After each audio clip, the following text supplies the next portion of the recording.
यदि किसी घन का विकर्ण, किसी घन का विकर्ण दिया है, घन का विकर्ण होता क्या है, घन का विकर्ण क्या होता है, देखिए घन जो होता है वो एक 3D फिगर होता है ना, 3 डायमेंशनल होता है, जिसमें लंबाई, चौड़ाई और ऊंचाई होती है और तीनों बराबर होती हैं अगर हम घन की बात करें। तो घन का जो विकर्ण होता है वो होता है √3 इंटू भुजा, √3 इंटू भुजा होता है। और यहाँ पर हमें घन का विकर्ण कितना दे रहे हैं, 8√3 दे रहे हैं।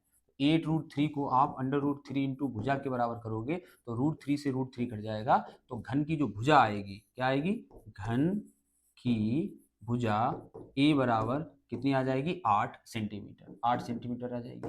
इतनी बात हमें पता चल गई, घन की भुजा कितनी आ जाएगी, 8 सेंटीमीटर। ठीक है, अब हमसे क्या पूछ रहा है वो, उसका पृष्ठीय क्षेत्रफल ज्ञात कीजिए। देखिए घन का पृष्ठीय क्षेत्रफल होता है, घन का पृष्ठीय क्षेत्रफल होता है, जब आप 3 डायमेंशनल फिगर में पढ़ेंगे आयतन वगैरह, तब आपको ये पढ़ाए जाएंगे पृष्ठीय क्षेत्रफल क्या होता है। तो ये होता है घन का पृष्ठीय क्षेत्रफल 6 इंटू भुजा स्क्वायर। 1 मिनट के लिए आपको बता दें, अगर आप समझ पाओ, जितने भी उस पर फलक होते हैं उन फलकों का क्षेत्रफल पूछा जा रहा है। और फलक एक सतह होती है, आप एक ईंट देखिए, हालांकि वो घनाभाकार होती है, क्यूबॉइड होती है, लेकिन उसकी जितनी भी सतह होती हैं उन सतहों का क्या पूछा जा रहा है, क्षेत्रफल। तो ऐसे कोई घनाकार अगर आकृति है तो उसका हमसे क्या पूछा जा रहा है, पूछा जा रहा है पृष्ठीय क्षेत्रफल। तो 6 इंटू भुजा स्क्वायर, तो 6 इंटू, और भुजा कितनी है, 8 64 हो जाएगा। तो ये 6 चौक 24 और 6 36 और 2 38, यानी 384 वर्ग सेंटीमीटर, यानी सेंटीमीटर स्क्वायर, 384 सेंटीमीटर स्क्वायर, ये हमारा आंसर हो जाएगा।